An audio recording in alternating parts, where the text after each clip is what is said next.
O Senhor esteja convosco. Ele está no meio de nós. Proclamação do Evangelho de Jesus Cristo, segundo Lucas. Glória a vós, Senhor.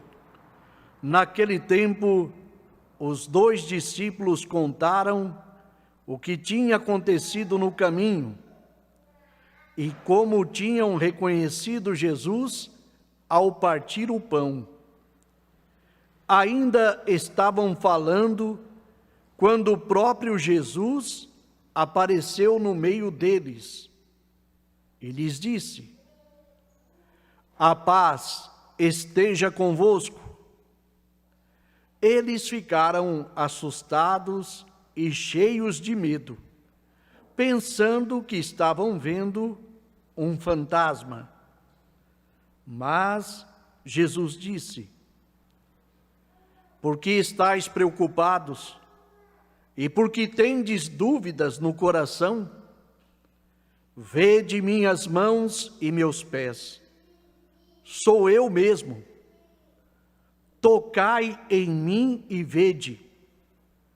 Um fantasma não tem carne nem ossos, como estáis vendo que eu tenho."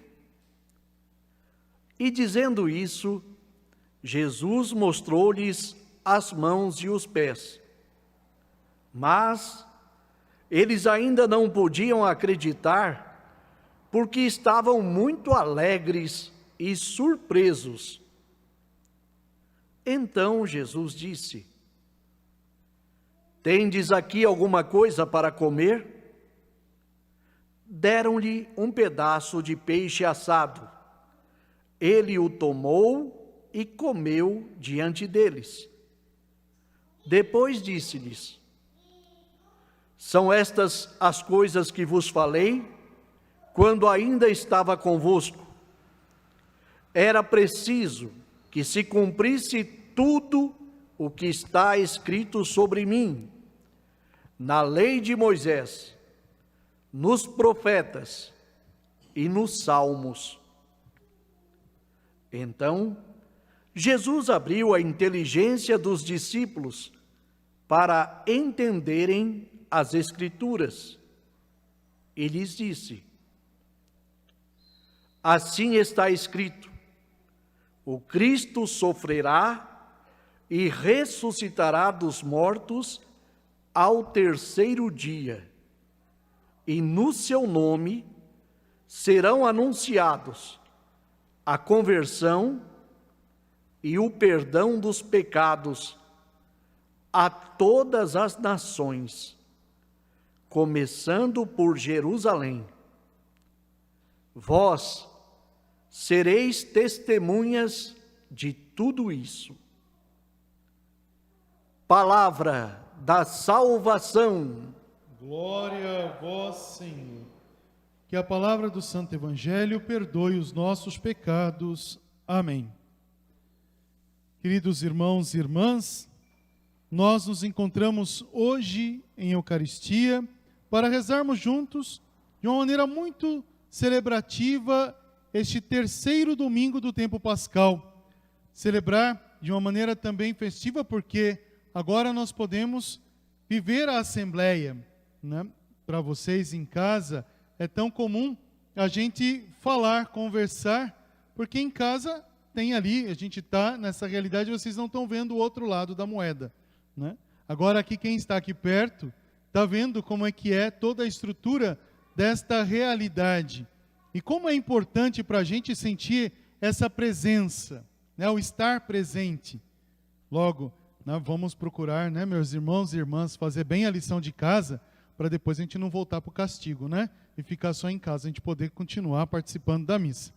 Mas olha que ação importante hoje. O Senhor nos convida, primeiramente, à obediência, né? O Senhor, sendo obediente, nos ensina a viver a obediência. Qual é a obediência? A vontade do Pai em meio a nós. Jesus Cristo, sendo Deus, foi obediente em tudo ao Pai. E sendo obediente ao Pai, nos deu um caminho de vida. A outra ação que Deus nos favorece dentro desta realidade, dentro desta dinâmica, que nós estamos vivendo é a realidade do acolhimento da sua palavra. Veja que interessante o fato, se a gente se detém um pouquinho ali no evangelho que Lucas escreveu para a gente. É o mesmo evangelho que nós ouvimos no domingo passado, né, quando celebrávamos a misericórdia. Aqui só não está escrito que Tomé entrou para ficar questionando, mas a gente observa alguns pontos ali que são interessantes. Primeiro, os discípulos de Emaús, eles estão contando a experiência que tiveram. E aqui a gente sabe que Jesus também já tinha aparecido a Pedro. A gente sabe que Jesus vai aparecer durante esses 40 dias, ele aparece para a comunidade. Depois tem a sua ascensão e logo em seguida vem Pentecostes. Então, se a gente for olhar, primeiramente o sinal é esse, né? 40 dias já chama bastante a atenção da comunidade, porque 40 dias lembra também 40 anos da caminhada do povo para a Terra Prometida, aonde eles eram guiados por uma coluna de luz à noite, e durante o dia uma coluna de vento forte, um turbilhão que os orientava para a vida. Muitos caminharam, muitos morreram, muitos nasceram nesses 40 anos. Olha quanta realidade. A comunidade também viveu muitas provações, muitas pestes aconteceram, muitas realidades. E mesmo aquele que conduzia o povo não entrou na terra prometida, mas a viu. Isso quer dizer que o Senhor caminha com a sua comunidade, enfrentando todas as realidades e desafios. E vence. A comunidade vence com o Senhor. Essa é a parte importante. Vence com o Senhor. Não vence sozinha. Vence com o Senhor. O primeiro sinal é esse.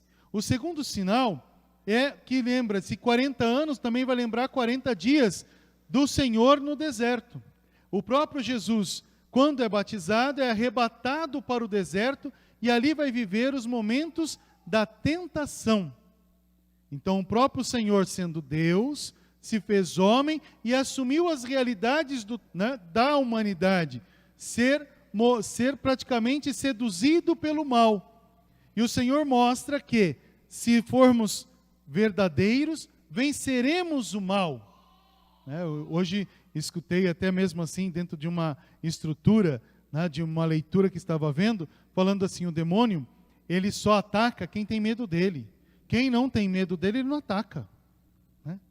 Olha que interessante. Por que não tem medo? Porque tem Deus consigo. Quem tem Deus consigo, não teme o mal. Quem está com o Senhor, não fica preso às realidades do tempo. Vive o tempo. Não é uma pessoa fora da realidade. Vive o tempo, mas não fica preso às realidades do tempo, porque o Senhor está com ele. Essa é a parte boa. Então você vê que Jesus vence as tentações dizendo, olha, também todas as realidades do mal serão vencidas, as realidades temporais serão vencidas se todos voltarem a mim. Então é um sinal de catequese. Veja que Jesus Cristo sofreu as tentações que nós, humanos, estamos sempre à mercê. Te darei tudo se prostrares a mim, se afastar do Senhor e se voltar a mim. Joga-te daqui de cima, lá para baixo, Os anjos vão te segurar, prova das realidades. Transforma essa pedra em pão. Então você vê, tantas coisas que foram colocadas ali para Jesus, eu estou falando na ordem decrescente aqui de valores, mas veja que interessante, Jesus venceu todas elas, dizendo também, você pode vencer, se estiver comigo. Então Jesus te convida a não se afastar dele, a buscar o que é justo. Aí vem essa realidade, Jesus aparecendo às comunidades, à primeira comunidade. É interessante o fato, porque a primeira comunidade já tinha caminhado com Jesus. Foram 3 anos dessa faculdade aí, que eles fizeram, de apostolado, olha que interessante. Eles conheciam a palavra porque antes de serem seguidores de Cristo, eles eram judeus que caminhavam, que tinham aquela realidade de conhecimento da palavra, viveram a cultura e a realidade do judaísmo, então eles tinham a palavra. Vem Jesus agora e fala com eles. E parece que eles não entenderam nada. Será que não tem nenhuma semelhança essa realidade? Às vezes a gente também está com a palavra, porque você recebeu essa palavra no dia do seu batismo. Recebe as promessas feitas aos teus antigos pais, e que essas promessas, por ti aceita, te conduzam à vida. Será que nós verdadeiramente vivemos, fazemos essa experiência da palavra? Será que essa palavra, ela é edificante? Ela entra verdadeiramente na nossa existência? E também, será que somos comunicadores dessa boa notícia? Porque pelo batismo o Senhor abriu os nossos lábios e os ouvidos para, ouvindo a palavra, proclamar a palavra, falar de Deus. Vivemos essa presença de Deus ou vivemos os nossos valores? Se você observar o mundo, grita muito isso: eu preciso, eu necessito. Né? As pessoas olham e falam assim: você tem que olhar para mim. Né? Ninguém fala do outro. Quando a gente fala do outro, que o outro precisa, mas o pano de fundo é sempre o eu. Veja que interessante, se abre um pouquinho as fronteiras, né? Se abre a flexibilização, o que acontece?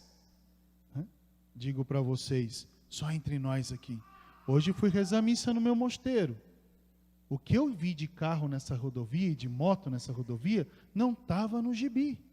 Abre as fronteiras para ver o que acontece. O rebanho se dispersa.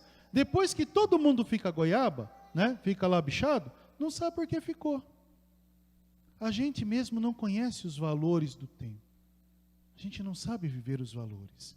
A gente fica preso no meu eu, na minha necessidade.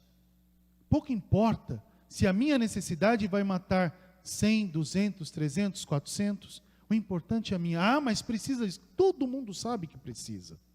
Todo mundo sabe que precisa trabalhar. Só que se a gente não criar uma postura, né, não olharmos para agora, para a realidade, não para dentro de si, mas criar uma postura de educação, de disciplina, todo mundo sofre. Veja que interessante. Os discípulos sabiam de tudo que ia acontecer com Jesus. Quando Jesus aparece, interessante ali que os discípulos de Emaús estão que nem tagarela, né? Nós vimos o Senhor, Ele caminhou com a gente, Ele falou com a gente, Ele partiu o pão, Ele sumiu da nossa frente. Nós reconhecemos, o coração ficou tremendo, a gente veio correndo, está contando tudo. Olha que beleza. Quando Jesus aparece no meio deles, que esses homens, como é que eles ficam? Eles ficam com medo. Eles ficam atônitos, né? Com medos, embriagados de medo. E o Senhor, o que Ele faz? Paz a vós, né? Paz para você, te dou a paz. E mais assim, eles ficam com mais medo ainda, pensando que é um fantasma. Não acabaram de escutar que o Senhor ressuscitou? Não acabaram de falar? E aqueles que falaram, que proclamaram que Jesus ressuscitou? Não podia dizer: olha Ele aqui, que alegria, Ele está no meio de nós? Não, ficaram com medo. Acontece isso também com a gente, né? Parece que a sociedade gosta do medo, né? Mais do medo do que da presença. E Jesus mostra as marcas das mãos e os pés e o lado. É interessante que quando a gente ressuscita, né, quando entra o corpo glorioso não está com a marca da dor, do pecado, da morte, mas com o prêmio da vitória. Por isso que ele mostra a marca da vitória. Eu ressuscitei, eu venci. A morte não tem mais lugar para vocês. Por isso que ele faz assim. Depois ele chega e fala: olha, foi necessário tudo isso. Aí Jesus Cristo mostra a paciência, né? Talvez aquilo que eu ou você, não sei, não temos, a paciência. Porque somos pessoas sem paciência. É interessante isso, porque quando a gente fica muito, vamos dizer assim, quando a gente fica muito acelerado, né, a gente não para. Já reparou que quando fala para descansar tem que pegar o carro e dirigir? Que descanso que é esse? Ah, mas eu preciso sair para descansar. Precisa. Daí fica meia hora no descanso, volta, chega mais cansado que saiu, né? Meia hora no lugar de descanso, 3 horas dentro do carro dirigindo. Isso é descanso? Aonde está o descanso? Aonde está o descansar? A paciência. Tudo vai passar. Calma. Não é assim que a gente fala, né? Quando a gente vai a gente vai fazer um check-up, ou vai fazer alguma coisa, o que eles falam para a gente? Calma, vamos fazer isso aqui primeiro. Ah, mas o que eu tenho? Não sei. Calma, vamos descobrir. Paciência. O que Jesus Cristo nos ensina? A paciência tudo alcança. Jesus faz novo, tudo de novo. Por isso que ele fala, olha, agora vocês têm que entender que tudo aquilo que falava Moisés, tudo aquilo que falavam os profetas, tudo aquilo que falava nos salmos, era referente a mim. Por isso que quando a gente agora reza os salmos na missa, nas nossas orações, nós não rezamos com a estrutura do antigo Israel. Nós rezamos agora à luz de Jesus Cristo, porque os salmos falam de Cristo. Quando a gente lê a palavra de Deus, o antigo Israel, não rezamos o antigo Israel somente como um fator histórico, mas à luz de Jesus Cristo. Por isso que usamos as leituras na missa. Era necessário tudo isso. Aí, o que o Senhor faz? O que eles não aprenderam em 3 anos, eles vão aprender em 40 dias. Então, em 40 dias, o Senhor faz novo, tudo de novo. O Senhor não se cansa de ensinar. O Senhor não se cansa de amar. Olha que ação bonita. Por isso que ele vai falar uma coisa que é interessante. O Senhor abriu a inteligência deles. Eu estava com aquela visão lúdica, né? Aquela visão de criança. Fiquei imaginando o Senhor lá catando, abrindo a cabeça deles, enfiando uma Torá lá dentro, né? Enfiando uma palavra lá dentro, costurando, falando, agora vocês vão entender. Se não entendeu por bem, agora vai entender por bem maior. Quase que pode dizer assim, eu estou te dando a palavra, e vocês vão ser a minha testemunha sobre tudo isso. O que é ser testemunha de Jesus Cristo? Testemunha de Jesus Cristo não é só falar, eu conheci ele, ó, ele é assim, ele é assado. Não, não. Essa palavra testemunha é um verbo grego que significa, né, se preocupar com, dar continuidade a. Então, significa o quê? Que eu recebi essa palavra e eu tenho que fazê-la acontecer no meu irmão, na minha casa. Eu tenho que fazê-la anunciada. Eu também sou responsável por esse anúncio. Quando eu falo eu, é eu e você. Nós somos responsáveis por este anúncio. Deus nos quer luz. Olha que ação importante. Mas para viver essa luz, como disse São João, e também o testemunho de Pedro, lá na primeira leitura, nós temos que viver essa graça em Cristo. Então nós somos igreja. Não só a estrutura física, mas eu e você somos igreja. Como está essa igreja? Por isso que João fala da purificação da igreja. Se eu estou manchado pelo pecado, Cristo é misericordioso e me dará a vida nova. E eu serei libertado de todas as amarras. Então o Senhor nos convida a uma ação de reconciliação, uma dimensão bonita de perdão dos pecados, a confissão. O Senhor nos convida a este sacramento maravilhoso. Aquilo que está manchado tem que ficar purificado. Então Ele nos convida a isso. Como é que está a tua igreja? A gente fala em casa, se a gente entende o físico, o espiritual vai vir mais fácil. Em casa, nós não limpamos a casa, ou melhor, a casa está limpa. Mas se alguém fala, alguém que você está querendo que chegue à tua casa, que fala, olha, eu vou te visitar, o que você faz? A tua casa não está limpa? Tá, você ainda limpa mais ainda, para que quando aquela pessoa chegar, sinta a beleza do teu lar, a harmonia da tua casa. Olha para a religião e para a ação espiritual. Como é que está essa casa, a igreja de Deus, que é você, que sou eu? Está limpa? O Senhor virá visitar. A gente não tem que limpar mais? A gente não tem que se purificar mais? Não simplesmente para grego ver, né? Não é assim que a gente fala, faz para os outros ver, não. Eu tenho que fazer para eu sentir paz e dar a paz aos meus irmãos. Cristo é luz e me faz ser candeeiro dessa luz. Esse anúncio de fé. Então que hoje a gente possa aprender verdadeiramente com o Senhor esses pontos importantes. Obediência. Sendo obediente, Deus se fez homem, sofreu a cruz, então Jesus Cristo crucificado, ressuscitado, fazendo a vontade do Pai. Jesus Cristo nos ensinou que só alcançaremos a verdadeira fé se comungarmos da palavra, se formos palavra de Deus, comunhão. Terceiro ponto, o Senhor vai nos ajudar, sendo palavra de Deus, a dar testemunho dessa palavra, vivendo a reconciliação, o perdão dos pecados para ser igreja. Olha que ação importante o Senhor nos convida neste domingo que celebramos a nossa Páscoa. Que possamos hoje olhar para a nossa realidade e dizer: o Senhor me quer também anunciador, testemunha deste grande mistério. Louvado seja o nosso Senhor Jesus Cristo.